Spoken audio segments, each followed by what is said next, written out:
When you are in the process of selling or buying a HDB flat, there are so many hidden fees involved that isn't well documented.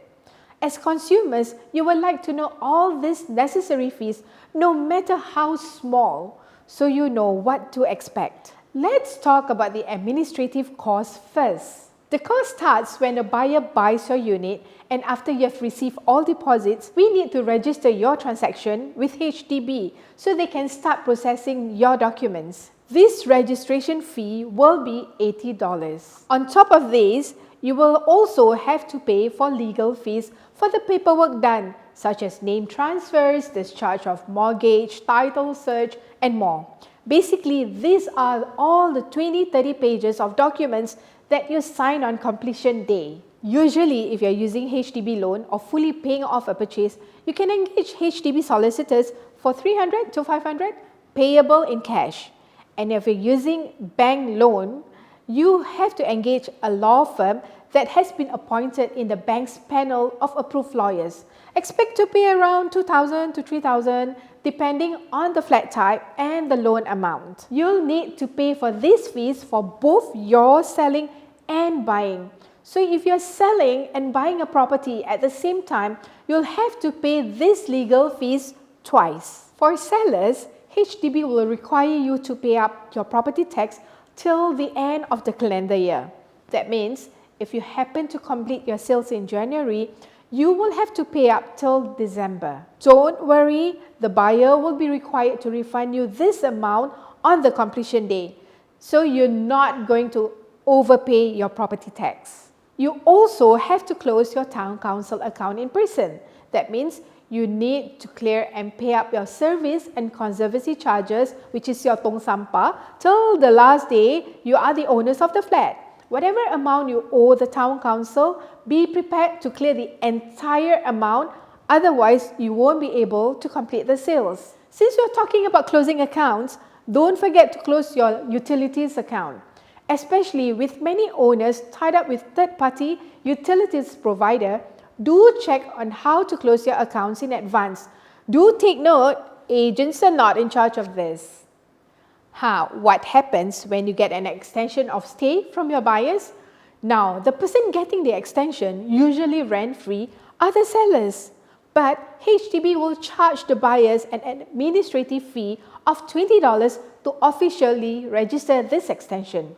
So don't forget to refund this fee to the buyers on the completion day. They're already paying the mortgage while you stay in rent-free. So let's do our part for a smooth completion.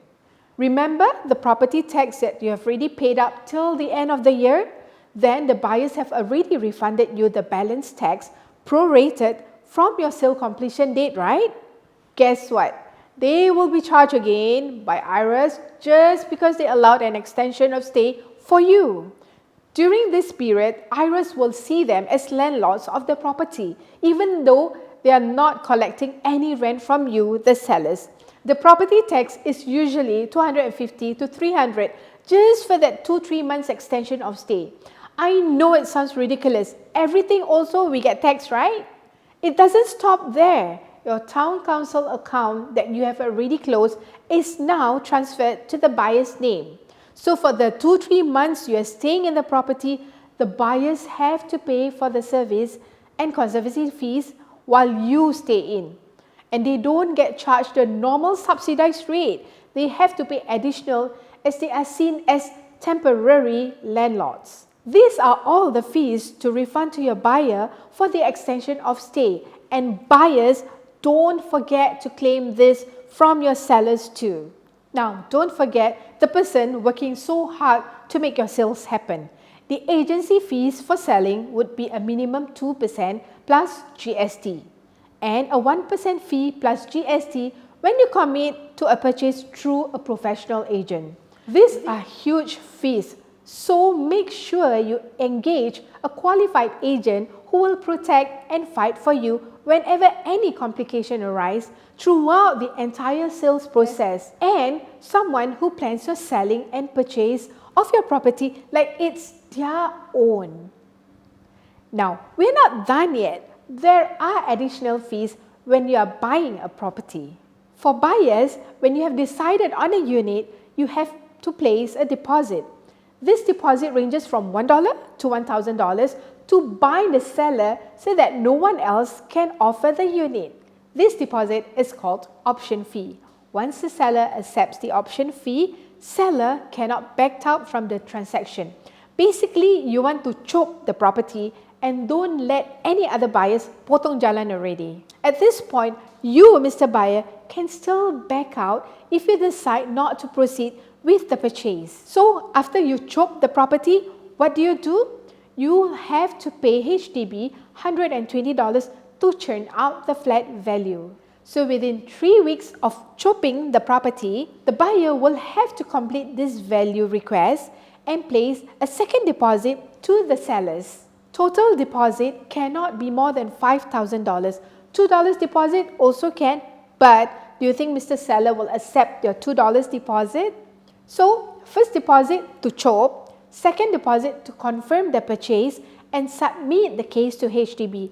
Earlier mentioned to be $80. By now, you should already have enough in your CPF for your housing deposit, minimum 10% of your flat purchase price if you are using HDB loan for the first time. If you're buying your second HDB flat and you're using a HDB loan for the second time, be prepared to place a deposit of 50% of the value of your cash profit from your first house. That means if 5 years ago you sold off your HDB flat, you got 100,000 profit. HDB will require you to deposit 50,000 in cash today. Talk to your agent to get clarification on this. But if you take a mortgage from the bank, they won't ask the 50% of your cash profit, but they do ask for a 5% cash deposit minimum, and they can only loan up to 75% of the purchase price. For the remaining 20,000, you can use your CPF funds. I won't go into much details about the loan because this video is about the cost involved in selling and buying. Okay buyers, we are almost done. As Singaporeans, we must never forget our taxman, Mr. IRS. You will need to pay your purchase stamp duty, which is payable upon HDB submission. You can pay for this through your CPF ordinary account. If you don't have enough in your CPF OA, then you will have to pay it in cash. Stamp duty ranges from 4,000 to 15,000 depending on your purchase price. Do check on IRS website for more details on this. So now you've paid the seller, pay HDB, pay IRS, and you've gotten the keys to your flat. Next, you will have to take up a compulsory fire insurance with HDB appointed insurer, FWD Singapore. Do check out their website for details. It is usually less than $10. Please note that this doesn't cover your belongings. If not, where got so cheap? Second insurance to cover would be the HPS or the Home Protection Scheme. In the event one of the homeowners passed on or has a permanent disability before your loan is fully paid up, this HPS will help to fully pay off your loan. The amount varies person to person based on age and the loan amount, and it is usually paid yearly through your CPF funds. It stops its coverage after a certain year, so it's always wise to end your loan before you turn 55. I'll speak on the magic 55 plus CPF plus HDB in another video. Let me know if you'd like us to cover any relevant topics.